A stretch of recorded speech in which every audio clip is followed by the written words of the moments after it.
So hello guys, welcome back to another video. And in this video I'll be installing a custom ROM. Currently let me just quickly show you a custom ROM that I'm using right now.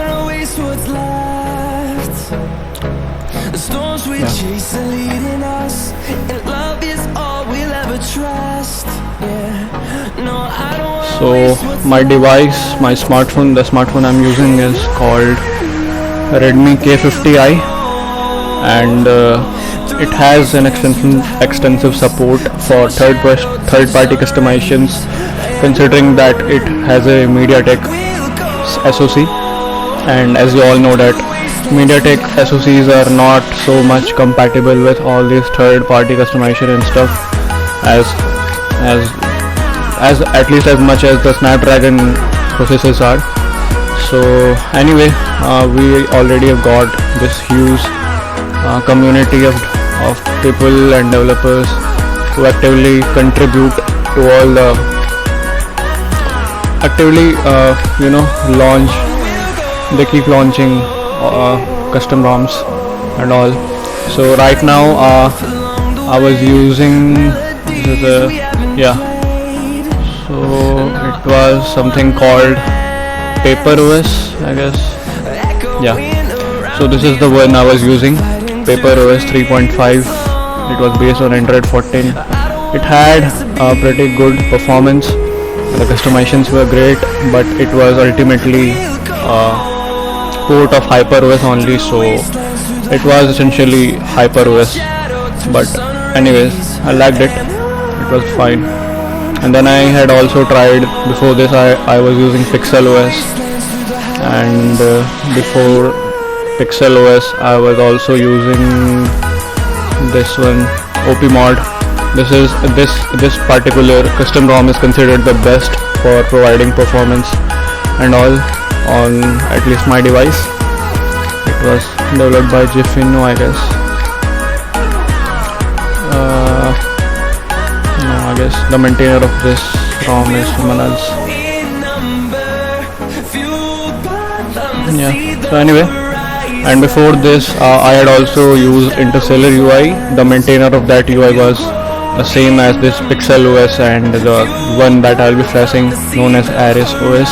It is the version I'll be using is the inaugural OS, meaning that it is the first version in this what can you say, in this series of custom ROMs.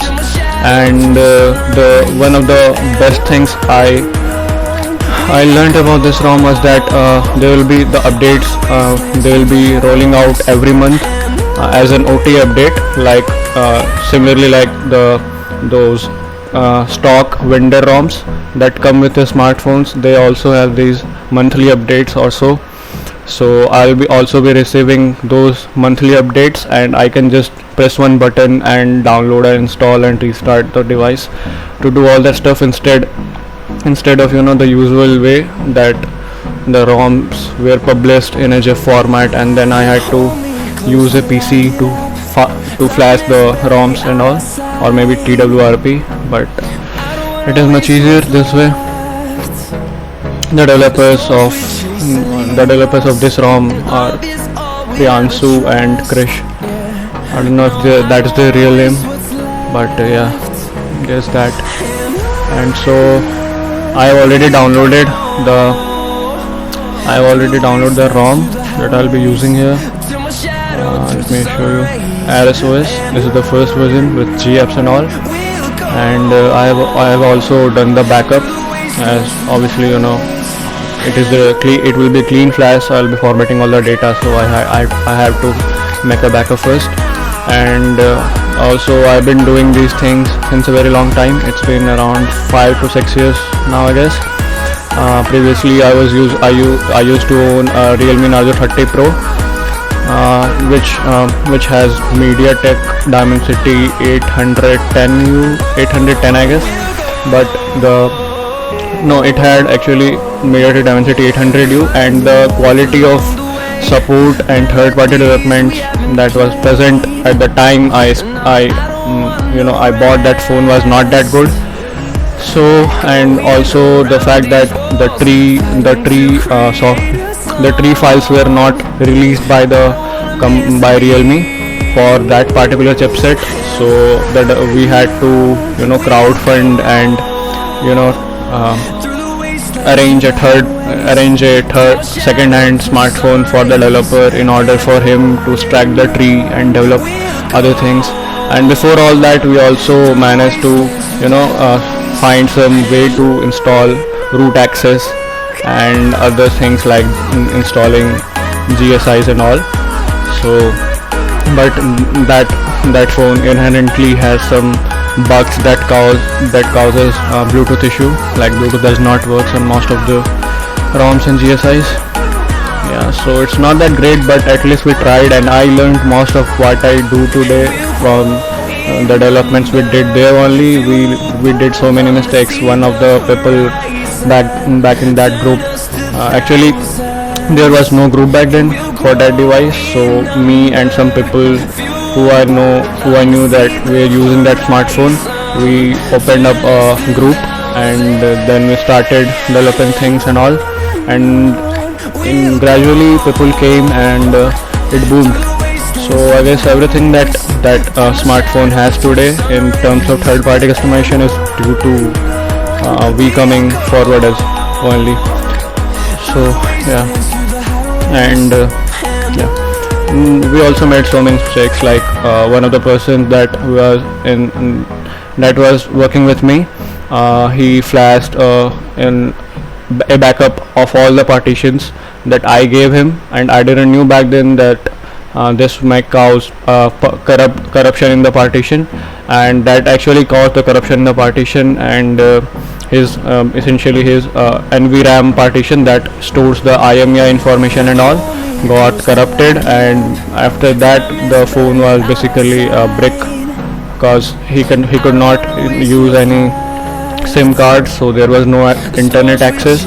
Even if he could use Wi-Fi, due to the SIM card not being detected, the phone was essentially all the time trying to connect to the network, and due to that the battery backup went very poor, and he just had to dump it. So that phone was going to hell, and yeah. So there's just that story that I recall. I used to do. Actually, this happened three years ago, I guess. Yeah, at least 3 years ago. And today we are here. And so basically, let's just start this. So we have already downloaded. Let me just show you quickly the screenshots of this ROM that I'll be updating to. Yeah, so as you can see, this basically looks like clean stock Lineage OS. It is forked from that, I guess. You see everything is similar to the Lineage OS, and it has pretty cool other features as well, as developed by the maintainers. And let me also show you the ROM that I was using previously. Yeah, so here's the paper OS.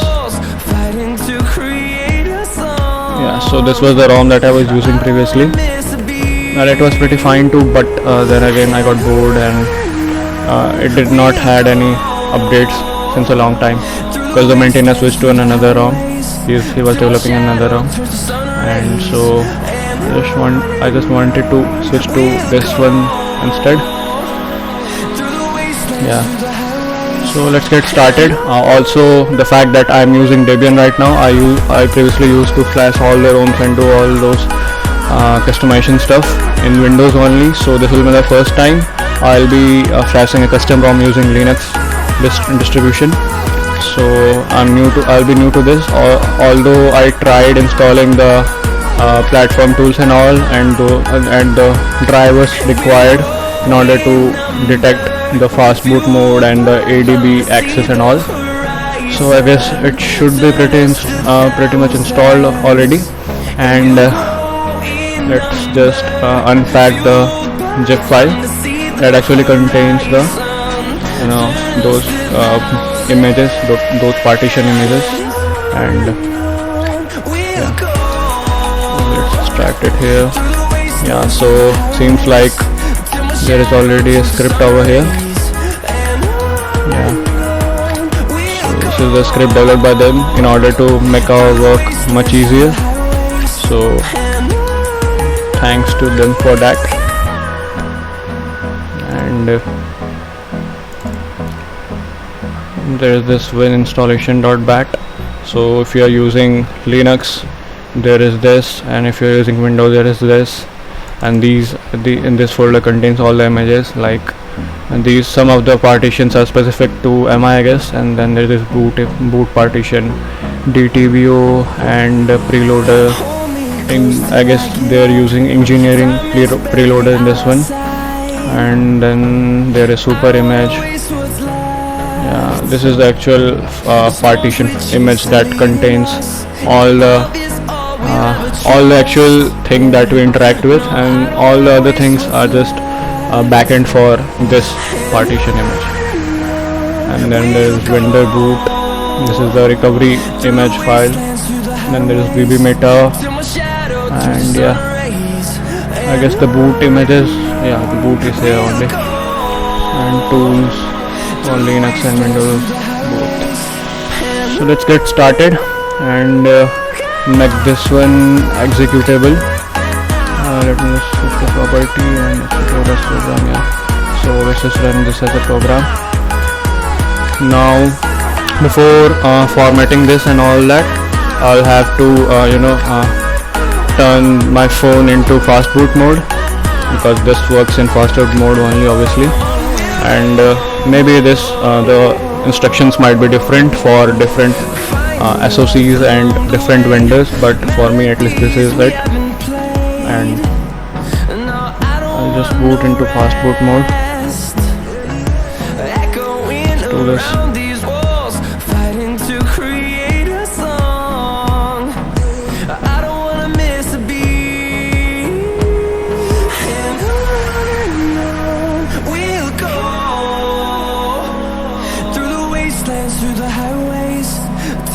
Wait a while. Sometimes it takes some time.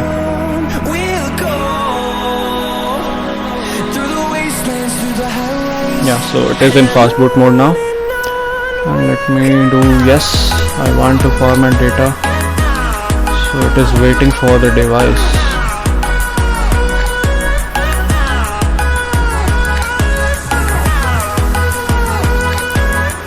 Just cancel this one and try doing the same stuff in here. Open terminal and fast boot devices. Alright. Fast boot command not found. Seems like the drivers were installed. So we'll have to install this. And for that, let me search platform tools for Linux. Oh, I'll also have to provide an alternate internet access, I guess, because the internet access I was using was from my device only, and I'll be formatting it. So I guess I didn't think this through. Let me just quickly do that. Yeah, so I'm connected now. So let's try this again. I guess the recording is working fine. Yeah, it's fine. So yeah. Hold me close till I get up. Time is barely on our side. And how to set up on your phone, ready on your computer, Mac OS, on Linux, yeah. No, I don't wanna waste what's left. And on we'll go, through the wastelands, through the highways, till my shadow. So I guess I'll have to do this. Run this in the terminal. Yeah, so I guess it was not installed, in fact. So now that it is installed, I guess the command should work now.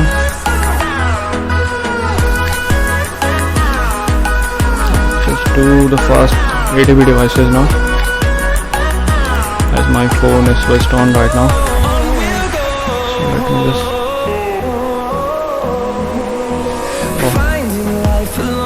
it is switched off, I guess.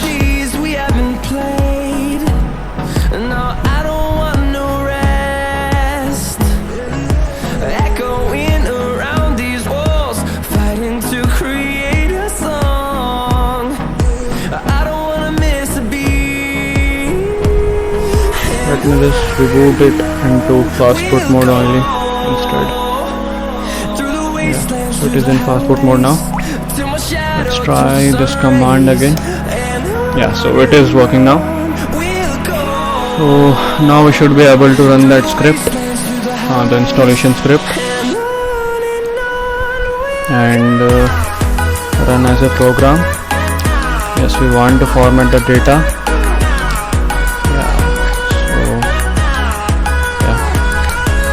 The script was pretty straightforward. It just asked me to whether I want to format the data or not, and then all those image files are now being flashed into the system in those partitions. And let's just wait for this flashing process to complete. Actually, it didn't used to be this easy, or I guess it is just the courtesy of these developers that we have this process so much easier and straightforward.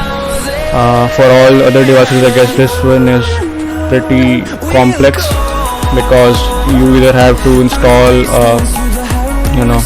custom recovery like TWRP or Orange Fox maybe, and then install those fastboot flashing files through that only, or maybe do some other stuff.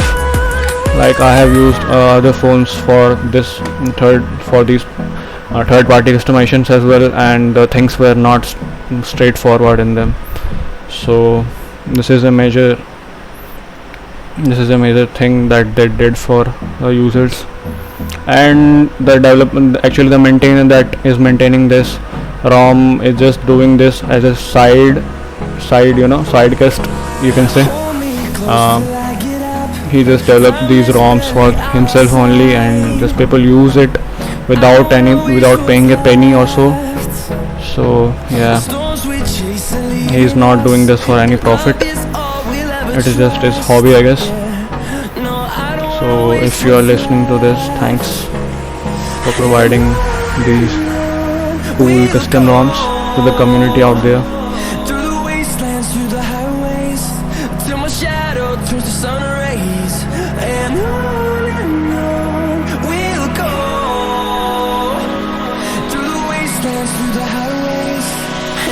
So while this is going on, let me just quickly show you what actually was in the script. Yeah, so clear. If anything is on the terminal, it will be cleared. And then there is script path and fastboot. So it is actually giving the path of the it is actually giving the location where the fastboot file was located. Oh, my bad. And this is the images path. Yeah, so all the image files are stored in this way only. These are the environment variables that the maker of the script has declared. And here is the block that checks if the fastboot exists or not. So actually it didn't check for me, it was instead just checking for the waiting for the device instead, but I think it's fine. I knew what was wrong. If fastboot, then make this executable, and I don't know what this means. Then it asks you for if you want to format the data, and then this command is executed, which essentially formats the data. It erases the metadata as well as user data, and if formatted data is if the answer is yes, this happens, else this happens. And then The flashing process starts by seeding into the image path and then verifying all those images, like checking their checksum on all that, and then if it checks firstly, because the boot image is the most important partition that is present there for a smartphone, so as it is the starting point for the hardware to contact the software part. So this is the I guess this is also the first partition that actually gets executed. So it checks for it, and if it is missing, it aborts the whole process so that the device is not left corrupted and all. And then if it also checks for the recovery image, that is vendor boot.img, and it also checks for it if it is present or not, and skips all the remaining steps if it is not present. And then it also verifies for additional images. These are the list of required images that is present already in the images folder, and these are the additional required files. Then this one checks for the missing images, and then the flashing process actually starts. And then so finally super image is also flashed, and then all this is flashed into the active slot A, and then flashing process simply completes, and it asks you to press enter to reboot. So as you can see, the flashing process is completed, and now let us press enter to reboot. So my device is rebooting now. Hopefully there will be no issues like breaking and all that, and maybe boot loops and all. Let's just hope for the best. So as I can see, the boot screen has lit up. It is showing me a pretty cool animation over here. I wish I could show you all this stuff, but for the time being, I guess I'll just have to describe them to you.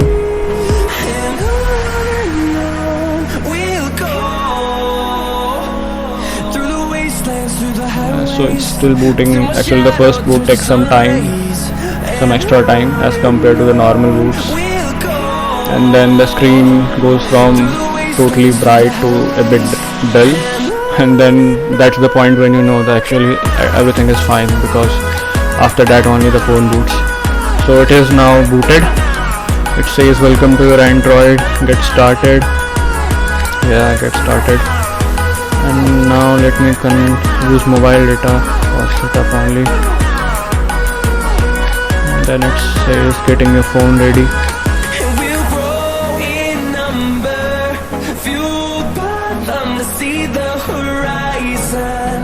Turn us to thousands, and we'll grow in number, fueled by them to see the horizon. These parts take some time, and now it is asking me if I want to copy apps and data. No, I don't want to copy. And then it is checking for some info again.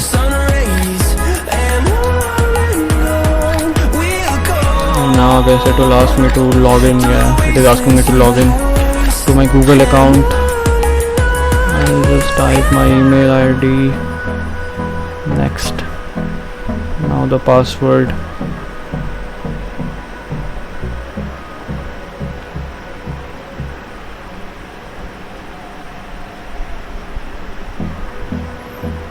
So I am logged in. Now it is initializing the Google services that was required post to my login.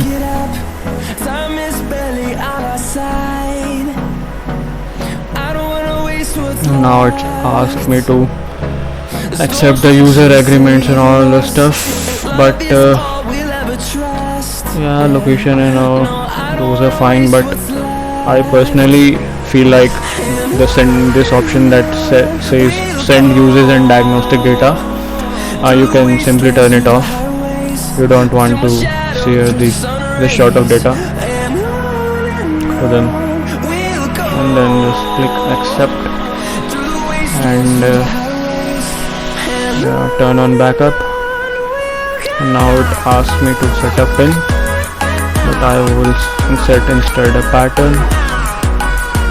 Next, set again, confirm, and I will set the fingerprint later on.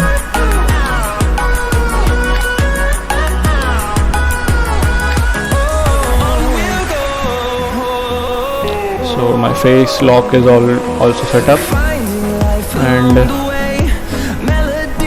let's just leave and get reminder.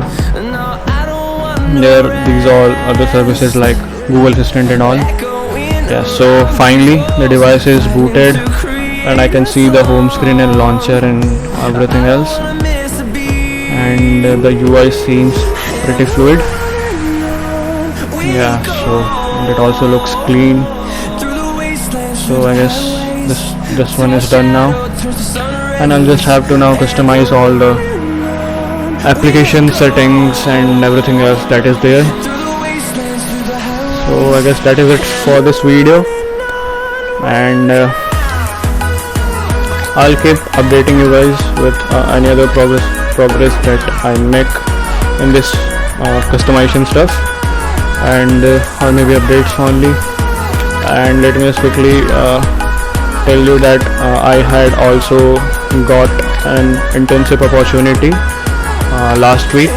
I talked to the CEO and the founder of that company, that is a healthcare company known as Care, and I just showed him that actually my field of work and the projects that I have done actually aligns with the position that they require in their team, and he accepted me as an artificial intelligence intern in his company. And a few days ago, yesterday only, we had a training session where we came to know about what we'll be doing. Actually, they are developing an AI solution. The company is basically a healthcare company, and it operates for the principle that it aims to provide healthcare facilities to the deprived and to the people in like remote areas and all, where accessing quality healthcare is not a piece of cake. Like they have to travel such a long distance, and they don't know how to go through the processes that they do in the hospitals. And then there is this anxiety thing that always happens whenever they go to the hospital. So instead they have opened this physical clinics, like physical is, you can say, physical plus digital, where there are these physical locations situated in these remote areas, where a qualified person, maybe you can say nurse or all, can assess the situation for the patient, maybe blood pressure, the symptoms they are having and all those things. And then all this data is then forwarded to the doctor, the concerned doctor. Like they have all this doctors set up on different day, so that the patient can have the treatment done. And this data is then forwarded to the specialized doctors, and then they assess it, and then they give some treatment to them. So basically our company acts as a bridge between all this, and my job will be to develop an AI solution in order to ease these things. As you guys already know, today is the era of AI only. So yeah, we are working on an AI solution in order to speed things up and maybe ease these things. And yeah, so that's that. And I am an AI intern now in this company called Care Healthcare Private Limited. It is situated in Visakhapatnam, Andhra Pradesh, India. Yeah, so that's all that I had to share. And thanks for watching this one, I guess, and I'll see you guys in the next video. Bye.